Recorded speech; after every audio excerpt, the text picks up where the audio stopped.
Please stand for the entrance of the Deputy Prime Minister of the Commonwealth of the Bahamas, the Honorable K. Peter Turnquest, President of the University of the Bahamas, Dr. Rodney Smith, Vice President of University of the Bahamas North, Dr. Ian Strawn, and CAO of Alive, Damian Blackburn, which will be immediately followed by the singing of the National Anthem by Anna Marie Amerthil and the prayer by Dr. Keith A. Russell, pastor of First Baptist Church.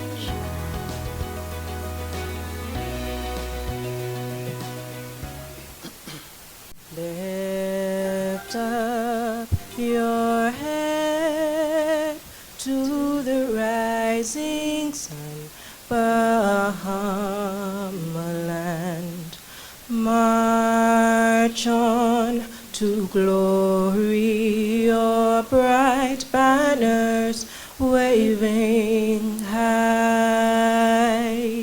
See how the world marks the manner of your bearing, pledged to excel through love and unity, pressing onward, march together to a common loftier goal, steady sunward, though the weather hides the wide and treacherous shore.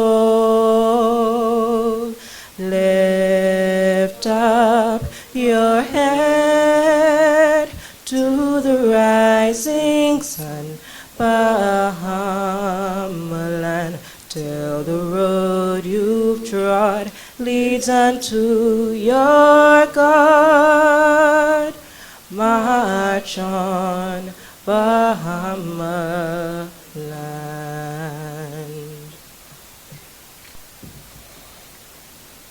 Let us pray. O Lord our God, creator and sustainer of this vast expanse of universe, how excellent is your name. We are grateful to be alive in this another day that you have made. We rejoice and we are glad that you continue to allow your perpetual light to shine upon this sun-kissed archipelago. As we gather here on this new day, we ask for your divine presence. Sanctify this moment. Grant us new wisdom, creativity, and vision as we discuss our stated theme of reflecting, reimaging, and rebuilding. Remind us of our collective responsibility and that many hands together make for lighter work. And as we continue to journey into this uncharted region that is now our new reality in the aftermath of Hurricane Dorian, be a lamp to our feet and a light unto our pathway. Grant us a determined mind to work. Remind us again that people are more important than things or profit. In our imaginative construal of our way forward, help us to always consider the least of these, the left out, the left behind. Now, O Lord, lead us beside still waters, restore our souls, and lead us in the path of justice. Allow goodness and mercy to abide with us always. Let this gathering be enlightening, inspiring, and fruitful. And when we shall leave this gathered space, grant that we may never ever leave your divine and holy presence. In the name of Christ our Lord. Amen. You may be seated. In an effort to ensure that we are being more sustainable, the schedule of this conference is online. And for those asking for the Wi-Fi password, it's easy, UB lowercase. Thank you to Pelican Bay. So here to officially welcome you to the second biennial Sustainable Grand Bahama Conference is the Vice President of University of the Bahamas North and the visionary behind the conference, Dr. Ian G. Strawn. Please welcome him to the podium.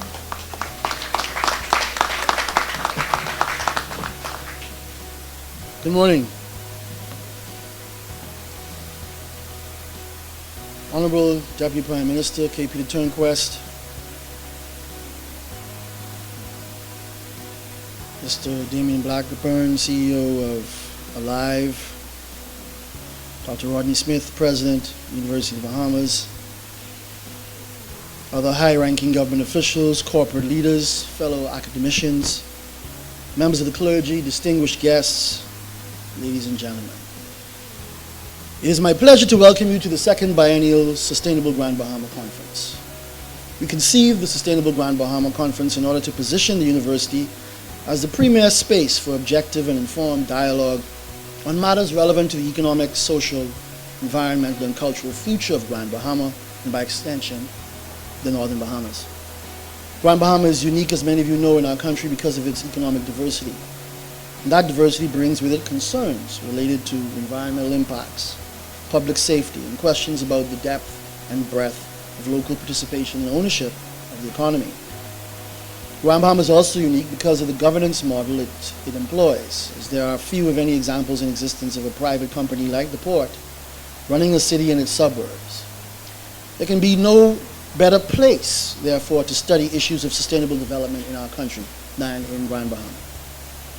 This is our second conference. The first was held in 2018. And we had published a call for papers by the middle of 2019, but then a Category 5 hurricane named Dorian happened.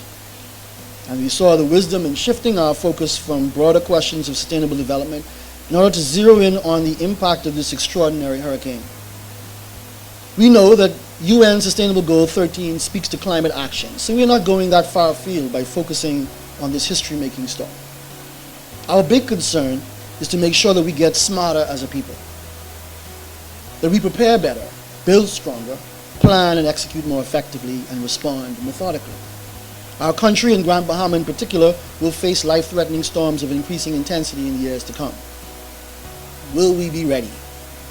How do we get ready? The university wants to play its part and fulfill its mission of supporting national development. And we can think of no better way of doing that than hosting this conference, Hurricane Dorian, Reflecting, Reimagining, Rebuilding.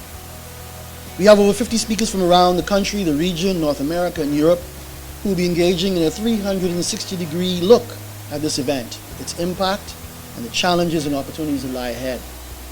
What lessons can be learned from other parts of the world that have come through disasters of this and greater magnitude?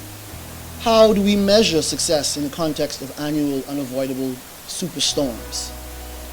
I wish to acknowledge our gold sponsor, Alive, whose performance during Dorian has won them the affection of thousands of Bahamians.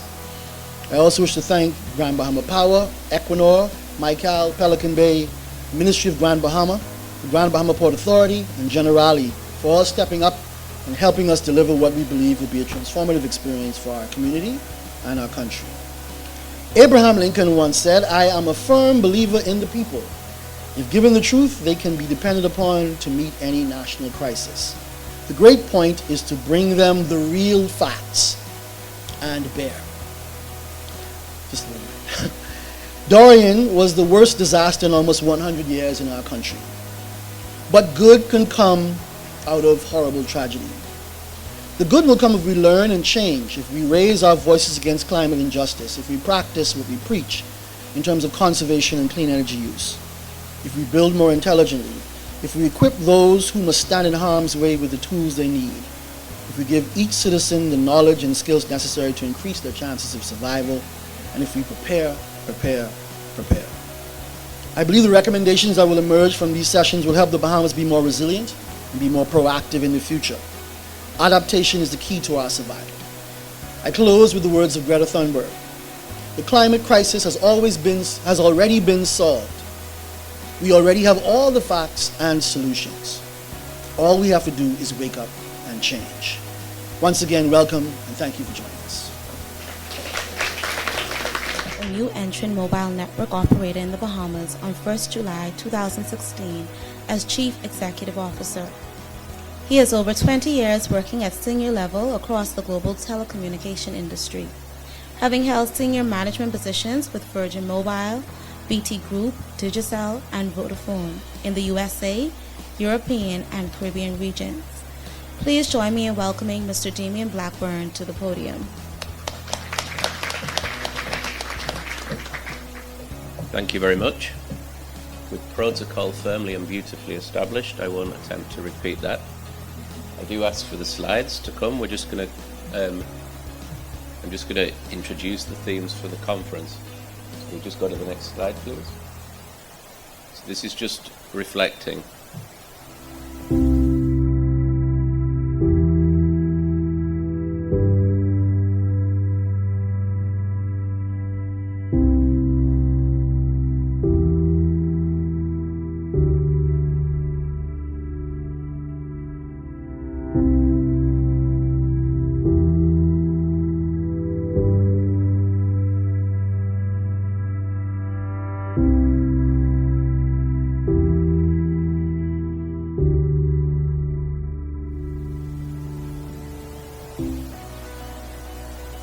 So I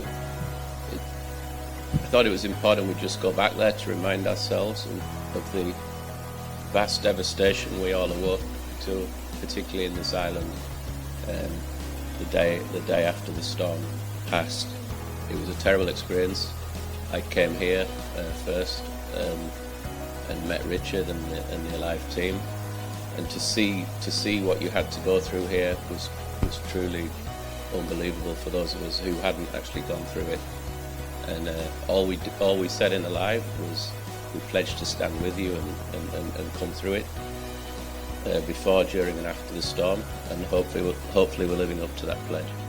With the storm approaching, Alive wants to inform you of our preparations to ensure that you, our valued customers, receive the same great service you're used to, even during an unpredictable hurricane season. Alive routinely tests the network capabilities of its 243 cell sites across the Bahamas, 93 of which have a backup generator that can provide an additional 8 hours of service in case of a power failure. This ensures that you can remain connected to your family and friends during the storm. We are aware that the current track of Hurricane Dorian poses a direct hit to Grand Bahama, Bimini, Abaco, and Northern Luther, with a possible hit to New Providence and the Berry Islands. We can report that 95% of the sites on those islands have backup generator capacity. We have resources deployed on each of those islands who can assist should there be an issue with any of the generators. We are deploying an advanced team of engineers to each of the islands in the path, so that in the event of any physical destruction, we can immediately begin repairs.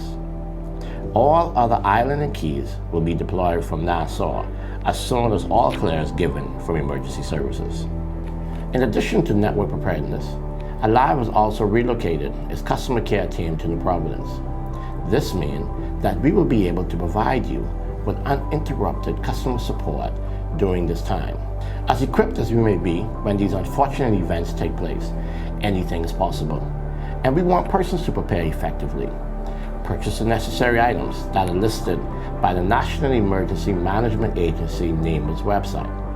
Pay close attention to alerts and warnings deployed by those agencies, as well as Alive alerts via text messages or on our social media platform.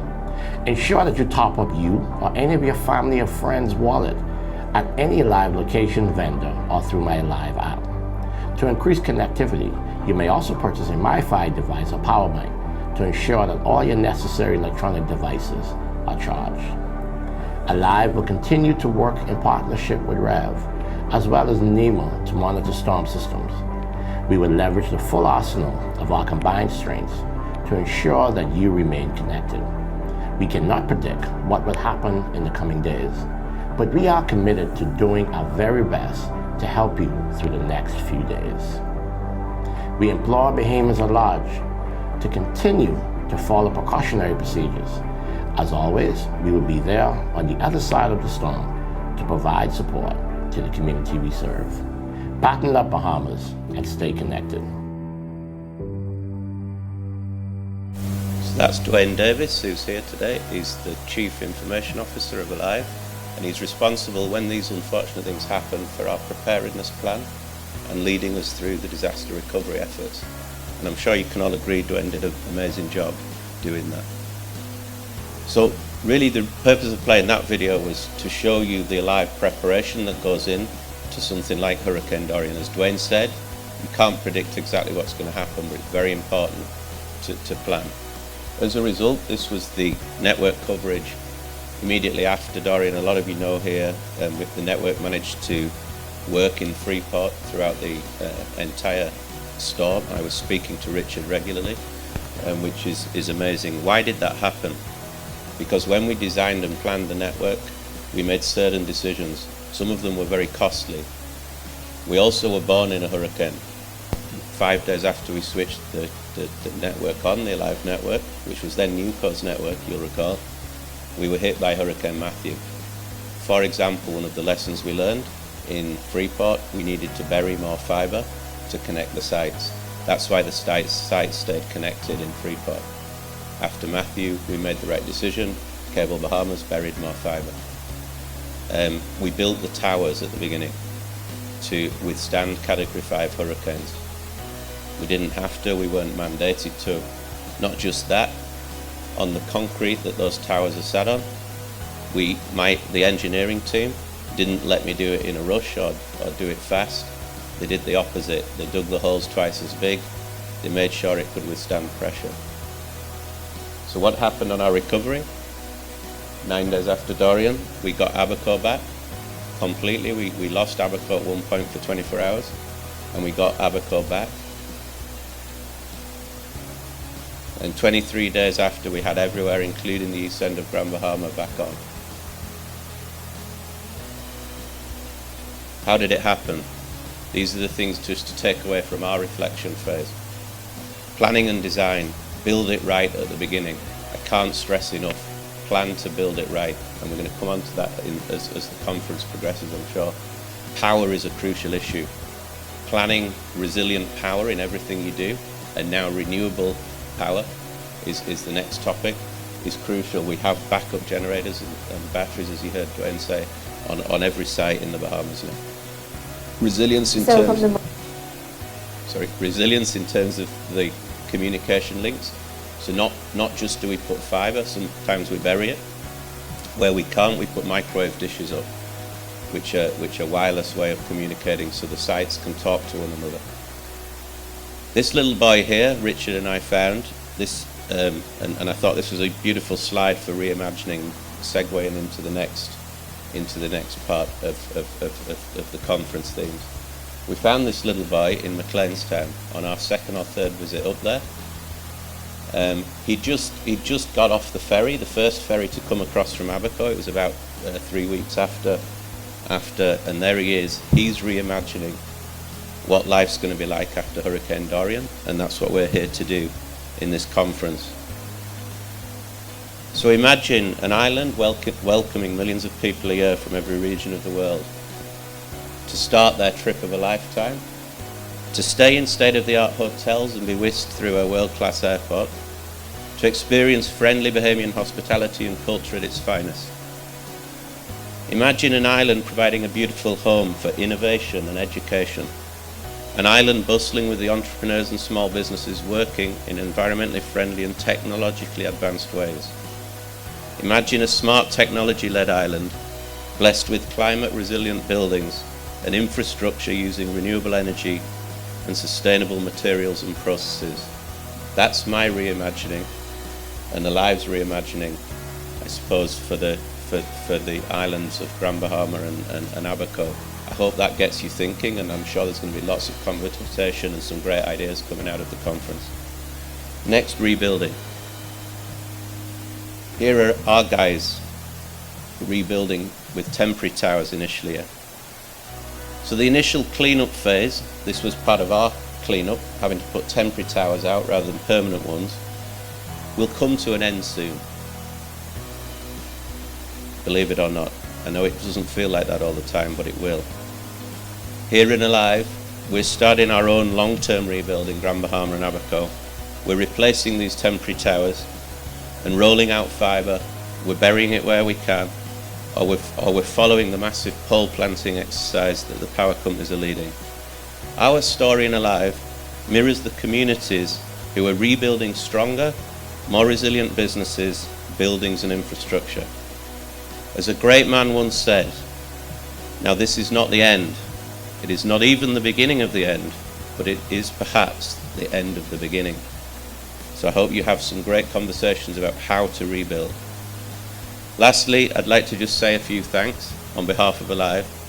I'd like to thank the people of Grand Bahama and Abaco in particular for trusting us with their telecoms needs at this difficult time. Thank you very much.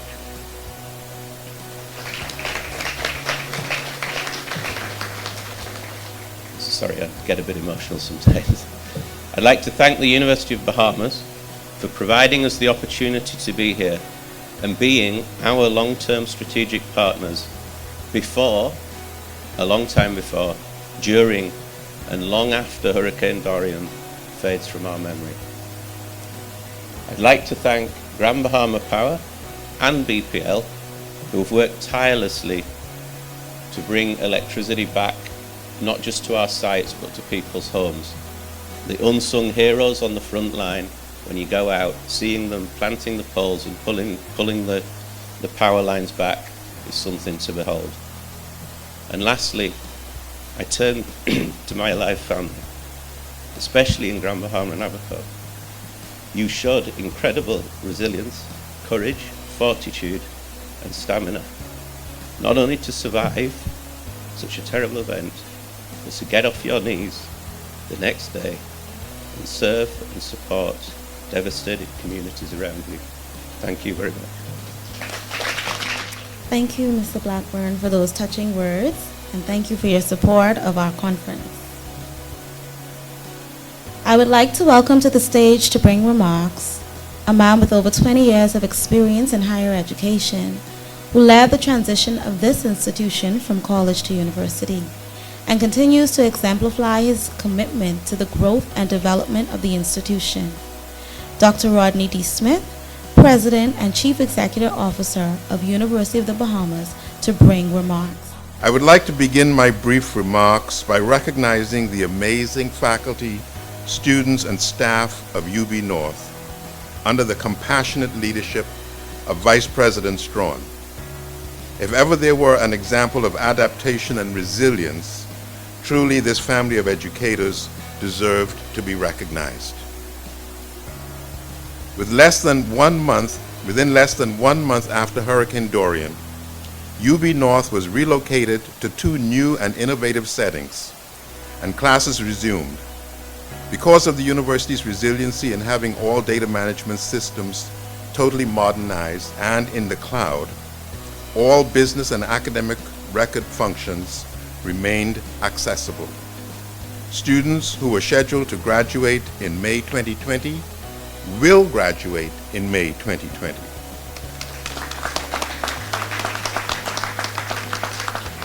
Ladies and gentlemen, the faculty, staff, and students of UB North are our heroes by their example.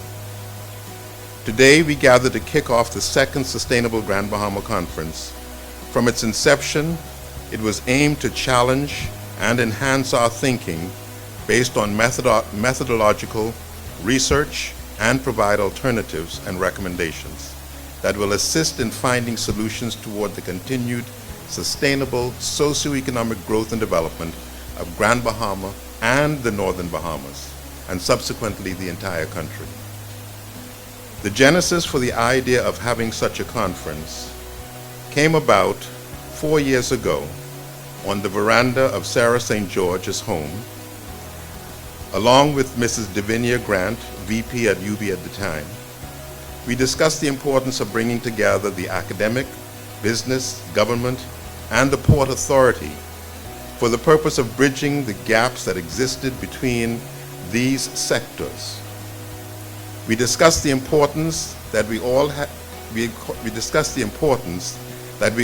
the same goals and objectives for Grand Bahama and Northern Bahamas. The conversation continued with Mr. Ian Roll, President of the Grand Bahama Port Authority, who was equally enthused. Then we talked with members of the business community who felt that this would be a step in the right direction. Of course, whenever you have an earth-shattering idea, you need an earth-shattering individual to bring it to fruition. We needed a social activist, a writer, a known playwright, an academic leader, and without a doubt, a change agent. Lo and behold, here comes Dr. Ian Strawn, the newly appointed first Vice President for University of the Bahamas Northern Campus. I only had to share that idea with him once in one conversation, and Dr. Strawn took it and did the rest. Congratulations again.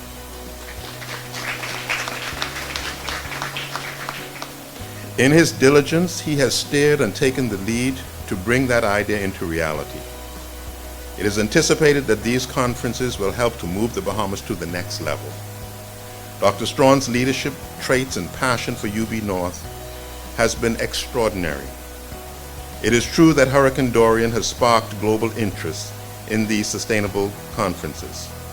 However, it was Dr. Strawn's insistence that this conference focus on the need to highlight delicate and most vulnerable existence, the most delicate and vulnerable existence of our island state, brought about as a result of the wealth creation of developed nations.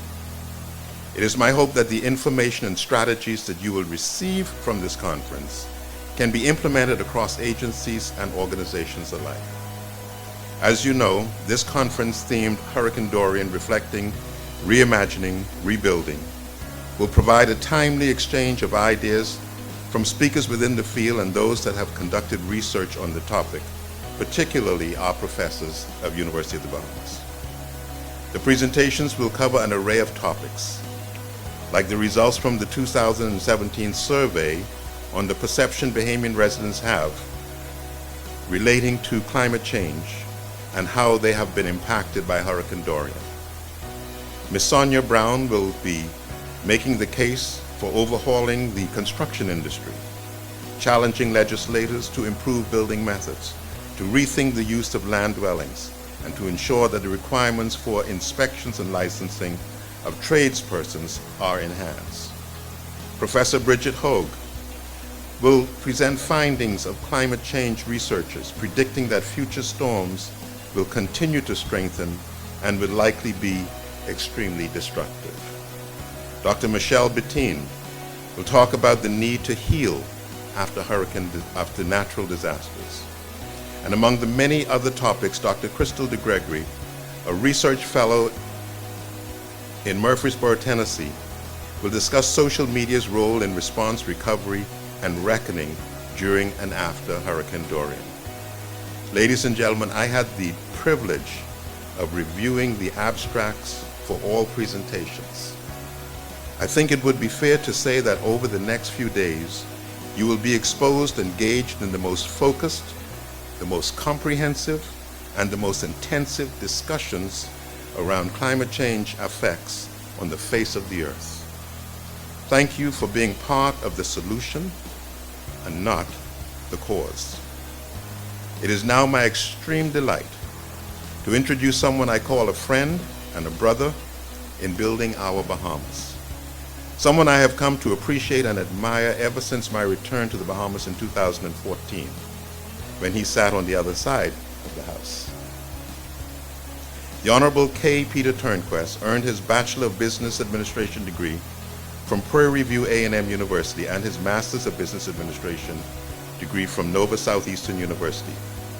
He is a certified public accountant and has been in public and private practice for over 30 years in the area of financial accounting and reporting, audit, corporate services, mergers and acquisitions, receiverships, and liquidations. Mr. Turnquest has had wide and extensive business experiences, having led international sales and manufacturing operations in several countries. His leadership skills have had influences across several sectors. He is a former president of the Grand Bahama Chamber of Commerce, past assistant governor, Rotary International District 6990, past substitute Grand Master, District Grand Lodge of the Bahamas, Scottish Constitution, past president, Alpha Phi Alpha Fraternity Incorporated, Iota Epsilon Lambda Chapter, Nassau, and the Grand Bahama Chamber, and the Grand Bahama Chairman of the Bahamas Scouts Association. The Honorable K. Peter Turnquest was elected to Parliament for the first time on May 7, 2012. As the Member of Parliament for East End Grand Bahama, Following successful re-election on May 10, 2017, the Honorable K. Peter Turnquest was appointed Deputy Prime Minister and Minister of Finance of the Commonwealth of the Bahamas. He is married to Sonia Turnquest, and together they have 2 children, Kevin and Nathalie. Ladies and gentlemen, please stand and join me in welcoming our Deputy Prime Minister and Minister of Finance, the Honorable K. Peter Turnquest.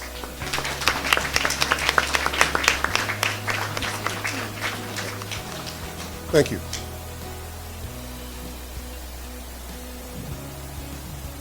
Dr. Smith, Dr. Strong, Mr. Blackburn, and our moderator, who I've known longer than she's known how to spell her name, Ms. Babs. I see Mr. Hayward in the audience, the co-chair of the Grand Bahama Port Authority, the co-chair of the Disaster Reconstruction Authority, Mr. John Michael Clark, and members of that board. Distinguished ladies and gentlemen, good morning. I'm sure that I'm probably the only one who was so excited to be here this morning that he got up at 2 a.m. this morning waiting to catch a flight to come to Nassau just to be here.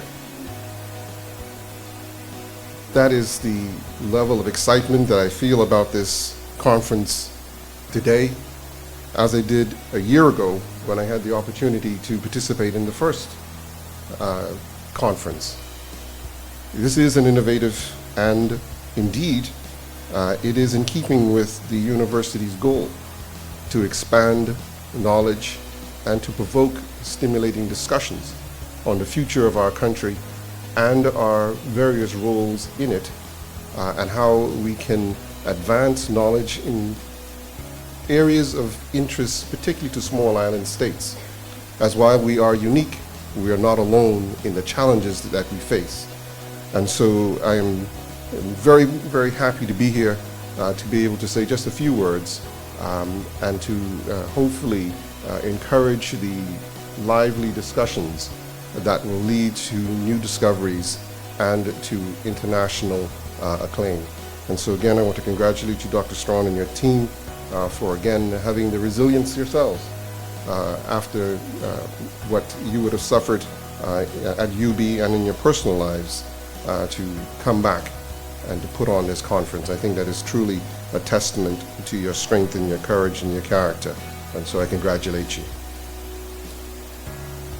Again, this is a most important academic conference, Sustainable Grand Bahama. The University of the Bahamas plays an important role when it comes to research, learning, and innovation. And events like this are vital to information discovery and knowledge sharing. The fact that the University of the Bahamas North is hosting this event is noteworthy as well. The Northern Campus has been leading the way in sparking practical and progressive dialogue around the questions of sustainability.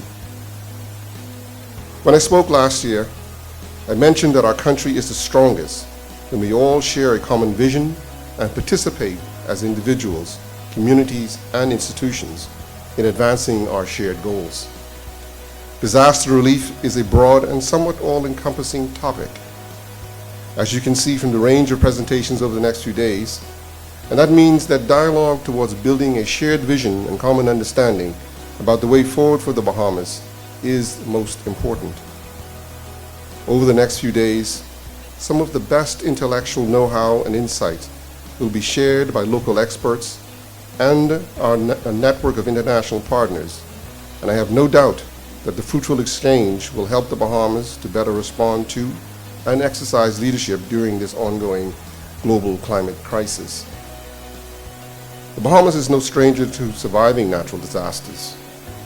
We have a long history of withstanding hurricanes, notwithstanding the unprecedented devastation that Hurricane Dorian may have caused.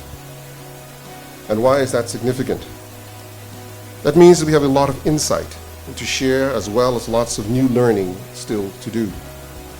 We have proven our resilience before, and we will rise to the occasion demanded by Hurricane Dorian to strengthen our institutions, our processes, our disaster management frameworks, so that we can continue to demonstrate our resilience to the world well into the future. If you speak to hurricane historians, and we have one that's either with us or he'll be here shortly, delivering a presentation on the science of Dorian tomorrow. Weather forecaster Mr. Wayne Neely, they can paint a better picture than I or of our survival story as a nation in the hurricane belt. We had the 1933 hurricane season with 21 named storms, including one Category 5 storm that impacted the Bahamas.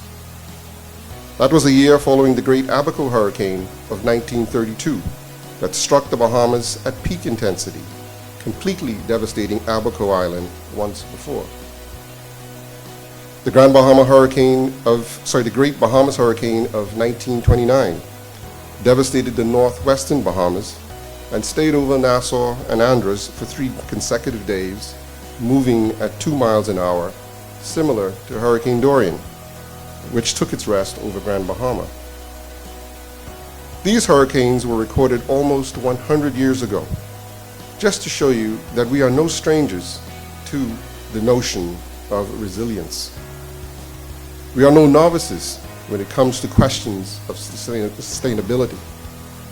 In fact, the late great Jackson Burnside III always encouraged students in his education work to examine our architectural heritage for its common sense.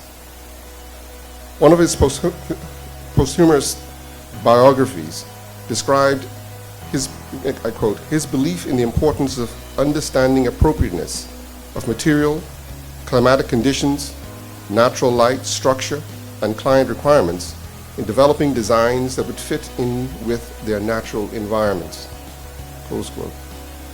He often highlighted the unique qualities of our indigenous architecture for their use of wraparound porches, decorative windows that double as hurricane shutters, and the cardinal positioning of buildings. For example, as what is called the architecture of common sense. This context is important because as we look to the future, I know many Bahamians are filled with some anxiety about our ability to survive and thrive given the utter destruction caused by Hurricane Dorian. There is no doubt we are in a new era that is marked by a significantly warming planet and increased unpredictability. There is no doubt the resilience of our communities is being tested in ways we've never seen before. There is no doubt mass urbanization and industrialization of our societies presents new challenges to questions of sustainability. There is no doubt the collective human family is testing the nerve of Mother Nature, and not without consequence. Because of these things, we must open our eyes to new realities and remain oriented towards learning and knowledge sharing. At the same time, we should have faith, confidence, and strength in our ability and capacity as a people to survive and thrive, even in this new era of uncertainty. So we're all here to arm ourselves better for the task before us. And over the course of the conference, we can expect to discover how we can strengthen our hurricane forecasting and messaging capabilities and learn the lessons of Hurricane Dorian. To explore the need to overhaul the construction industry, to build more resilient infrastructure, to rethink emergency response plans for individuals, businesses, locally and nationally, to learn about integrating virtual reality and hydrodynamic models for flood simulation and visualization in our disaster management plans, to assess the impacts of hurricanes on school performance and approaches to building resilience in the education sector, to imagine a transformed local government that create pathways to improving Family Island resilience and lessons learned from Dorian, to analyze the mental, physical, and financial impacts on citizens, communities, and the country, even in communities that are not impacted directly by storm. These are just a few of the dynamic sessions you can expect from presenters during this conference. Overall, this will be a massive exercise in learning lessons, which is a task not only relevant to the Bahamas, but relevant to the entire world, including the developed countries just to the north of us. All around us, countries and institutions are doing their own analysis of lessons from Hurricane Dorian. Let us look at what some of the analysts have had to say. One of the provocative questions raised is whether the Saffir-Simpson scale is still relevant. Researchers writing for a multi-sectoral alliance of insurance partners in Zurich, Switzerland wrote, and I quote, "A big part of what Hurricane Dorian is showing us is hurricanes have changed. Dorian is following on the heels of 4 incredibly devastating Atlantic hurricanes, Harvey, Irma, and Michael in 2017, and Florence in 2018. Hurricane Harvey and Hurricane Florence, like Dorian, were particularly huge, slow storms and dumped massive amounts of rain. Dorian has been particularly destructive in the Bahamas because not only was it huge and slow, it came with Category 5 winds. Yet, our post-event review of Hurricane Florence notes the Saffir-Simpson scale, which is based on sustained wind speed, does not account for the damaging impacts of storm surge, tides, and rainfall. Indeed, because of their slow speed, recent Category 1 and Category 2 storms in the United States have posted an equal, if not greater risk to lives and property than higher category storms before the intense rainfalls they have carried with them. What does this mean for our future?" Close quote. On the environmental justice front, researchers are raising questions based on lessons learned from Dorian about the harmful impact of more destructive storms to the physical and mental health of island-based and coastal populations. Minister of Health, Dr. Dwayne Sands, co-authored a piece for the New England Journal of Medicine in which the author states, and I quote, "These escalating effects on population health represents a double environmental injustice. Socioeconomically disadvantaged and marginalized populations sustain disproportionate harm and loss, with more hazardous storms exacerbating the inequality, and while the populations most vulnerable to Atlantic hurricanes, especially those in small island states, contribute virtually nothing to climate change, they are among those most exposed to the risk that are worsening by the carbon emissions from higher income countries." Close quote. These are fundamental questions of environmental justice that we must address as we explore lessons learned. These contributions of island-based populations to global carbon emissions is negligible.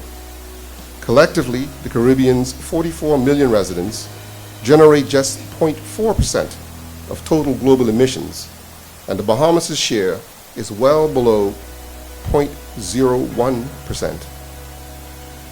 The countries designated by the United Nations as small island states face climate change-associated hurricane risks that are not of their own making. Rather, high-income countries that produce fossil fuels and expend massive amounts of energy generate most of the emissions that elevate hurricane risk. And so the question is, what does this mean for our future? I share these examples to emphasize even more the fact that we cannot allow events like Dorian to pass without in-depth examination and action based on lessons learned. Before I conclude, I want to touch on a few lessons learned by the government and actions being taken to strengthen our resilience as a nation. One of the most important lessons we learned was the importance of strengthening our national framework for response, recovery, and reconstruction. I think that those of us who are here in Grand Bahama in the immediate aftermath of the storm would have to admit that NEMA needs some work.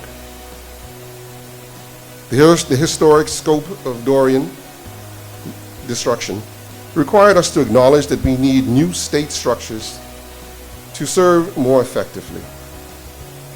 We established a new Ministry of Disaster Preparedness, Management, and Reconstruction to streamline how the government will prepare, recover, and rebuild in the event of a disaster. We are updating our laws, policies, procedures, and state agencies to support this strengthening of national disaster management mechanisms. An act of Parliament created the Bahamas Disaster Reconstruction Authority for the management of reconstruction and restoration in the disaster zone. While the authority is focusing on reconstruction under the new framework, the National Emergency Management Agency, or NEMA, will remain focused on preparation for, mitigation against potential future disasters, and the immediate response, relief, and recovery when disasters strike. While it is expected that NEMA and the authority will collaborate on some activities, the focus of the authority will be specifically on reconstruction, addressing the challenges related to infrastructure, the economy, health, education, and the environment and housing. Previously, there was no structure in government to lead and manage these types of activities in a dedicated way, specific to reconstruction. Projects would get lost amongst the wide range priorities of government ministries that had interministerial carriage over different aspects of reconstruction. Under this new framework, reconstruction is streamlined under the authority, which is to lead the way with small home repair assistance programs. More than 200 Bahamians, and I believe it's 400 Bahamians now, have made online submissions to the small home repair program on its launch day in Grand Bahama alone. These programs allow qualifying Bahamian homeowners to use purchase orders to obtain building materials and other items related to home restoration. The Disaster Reconstruction Authority has also partnered with various NGOs in Dorian impacted communities. Through the partnerships, the government pays for labor and the NGOs provide services and various types of logistics and technical assistance. And let me pause just once again to recognize and thank the many, many, many non-governmental organizations, both domestic and international, who came to our aid in those very, very frightful and uncertain times immediately following the storm. We could never, ever thank them enough or give them enough credit for what they did.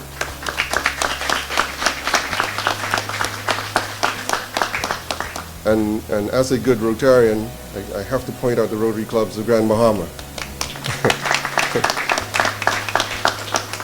who have and continue to do tremendous, tremendous work in assisting residents throughout the island of Grand Bahama, and more particularly those who have suffered direct impact, both in terms of their physical and hygienic needs, but also in the reconstruction efforts in terms of building materials.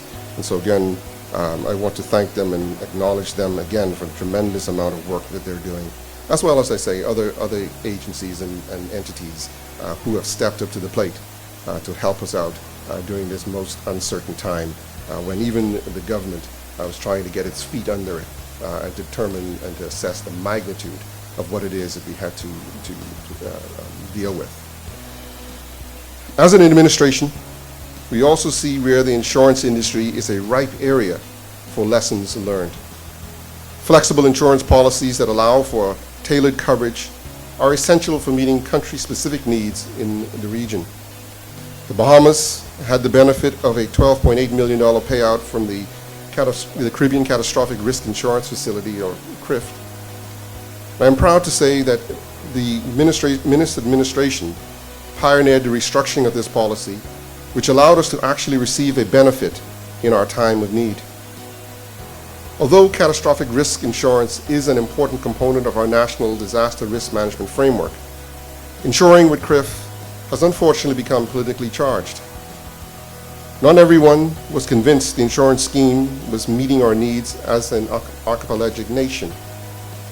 And the truth is that in the past, we were not able to get any kind of support, even though we paid tremendous premiums, because of the way that the policy was structured. The government, however, successfully renegotiated a better deal to tailor the policy by separating the archipelago into 3 geographic zones with unique parametric triggers for each region. We recognize that flexible insurance that allows for tailored coverage is essential to our multi-layered approach to disaster risk management and for meeting our country-specific disaster needs. However, on the private side, we are finding that too many Bahamians are taking on unmanageable and unsustainable risk by not taking out insurance coverage on their homes and businesses, or are underinsured. In the aftermath of a major hurricane, the damage and loss to the private sector is significantly larger than the damage and loss incurred by the government or the public sector. This was the case with Hurricane Dorian, where estimated damages alone was $2.5 billion, of which 91% was private sector losses. Losses were estimated at $717.3 million and were also sustained primarily in the private sector, which accounted for 84% of the total. Some insurance experts estimate that anywhere from 40% to 50% of persons in the affected area after Dorian were uninsured, and some 75% were underinsured. This is consistent with previous years in the Bahamas, and unfortunately also for the Caribbean region, so we're not unique in that.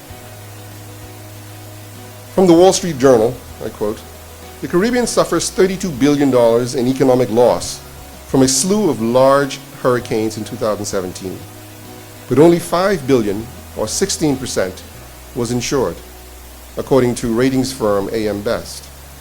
In recent years, insurance payments from hurricanes hitting the U.S. have ranged from less than 1/3 to about 60% of economic losses, depending on the level of flooding, which isn't covered under standard home policies." Close quote. This is all relevant from a fiscal point of view, because in the event of a significant loss, this exposed risks is transferred to the government, which is neither tenable nor budgeted for, and thus poses a substantial threat to the country's finances and credit standing. Imagine that $3.4 billion of loss, economic loss, between Abaco and Grand Bahama. Imagine what would happen if such a storm were to hit New Providence. Unimaginable. We are, as a government, putting aside $10 million to try and assist underinsured and uninsured residents who have no alternative means to repair their homes. But $10 million is a drop in the bucket if you would consider just one community of Baintown and Grantstown in New Providence. And so it is incumbent upon all of us, and I got hit by this by some critics who said that I was saying to people or knocking people in their worst time, suggesting that we all need to take personal responsibility and do what we can to insure our own assets and to protect ourselves. But that's the reality. Because again, if we were to suffer a significant storm of the magnitude of Hurricane Dorian coming up the alley, coming up across New Providence and coming up into the north, we would all be singing, "Woe is me," because nobody would be able to help anybody. And so that is just a practical reality, that we have to do what we can as citizens to help protect our own assets and in so doing, help to protect our country as a whole, because there's no way that the country would be able to carry that kind of loss if we were to face such a threat. And to anyone who believes that that is not a possibility, let me disabuse you of that view, because we do live in a very, very vulnerable and active hurricane zone. And so we have to be prepared. As we look at lessons learned, we need to look at the importance of insurance to the disaster risk framework.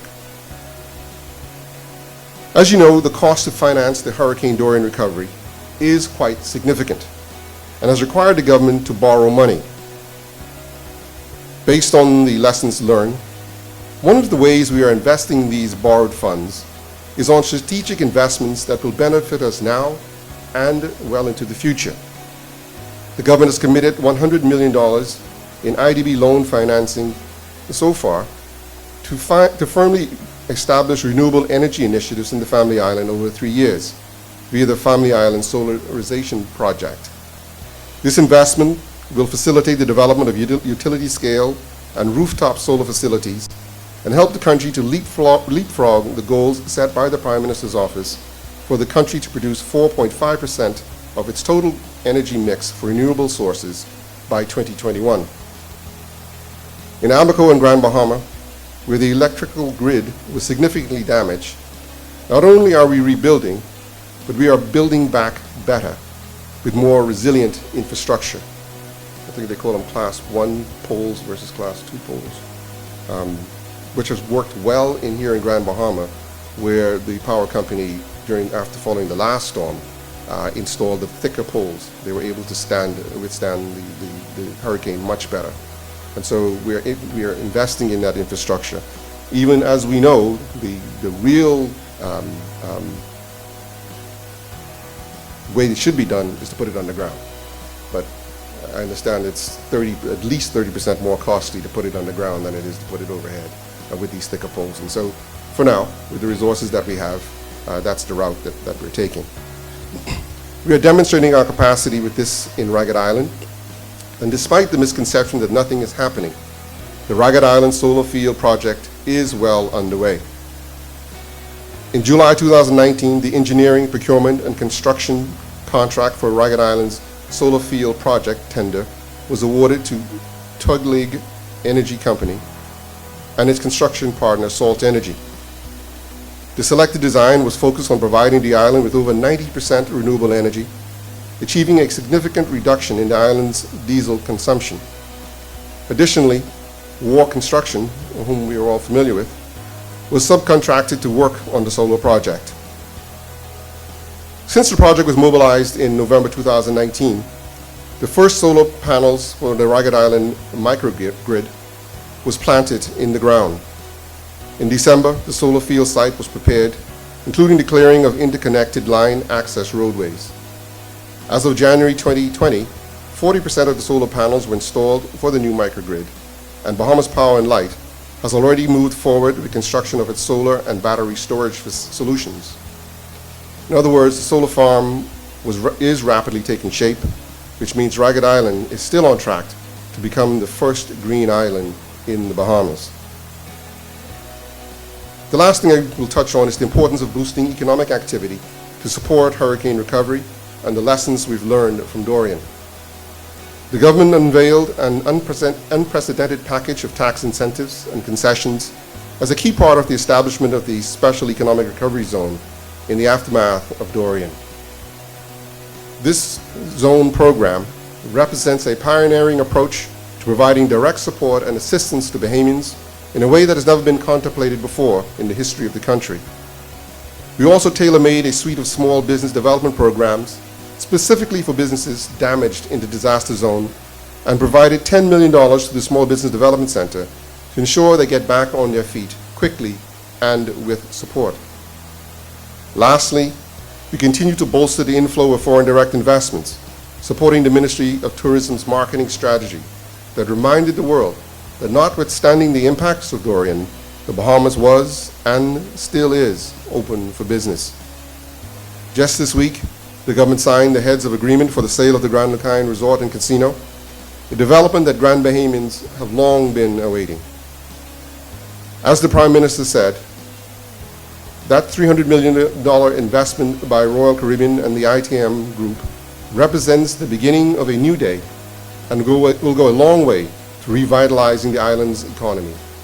3,000 direct and indirect jobs will be created through that investment. Just a few weeks ago, the Prime Minister signed a heads of agreement for a residential resort and marina in South Abaco. The capital investment in that project is approximately $300 million also, and will help in the reconstruction and revival of Abaco. This development will include, but is not limited to, Rosewood and SLS brand hotels and a full-size golf course.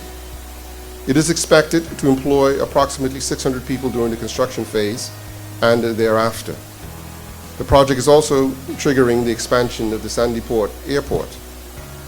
In other words, we are setting an example that our approach to disaster relief must be comprehensive, not only addressing the immediate needs for support, but also the mechanisms that will lead to sustainable livelihoods after the fact.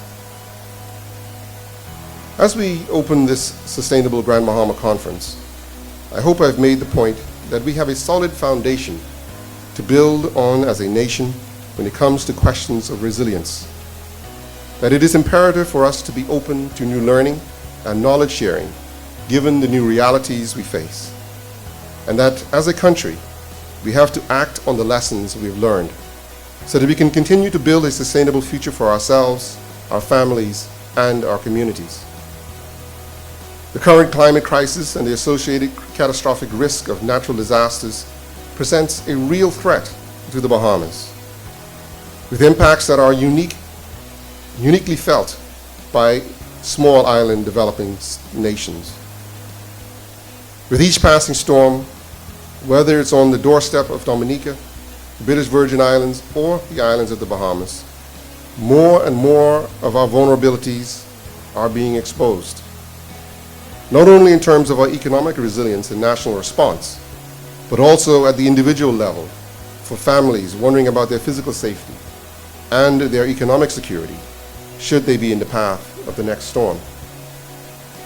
Your participation in this conference is a sign that you and we are up to the task of facing the challenges before us. And so I end where I began, thanking you for your presence here today and the important discussions that will be provoked by your presentations. And as I leave, I just want to encourage you again that while we continue to struggle through our reconstruction efforts, and while there are many of us still grieving loss of loved ones, that there is a brighter future for Grand Bahama and for indeed the Bahamas. We are a resilient people who have tremendous faith in our God and in each other. And as long as we maintain those two tenets, there is nothing that we cannot overcome. May God bless you, and may God continue to bless the Commonwealth of the Bahamas.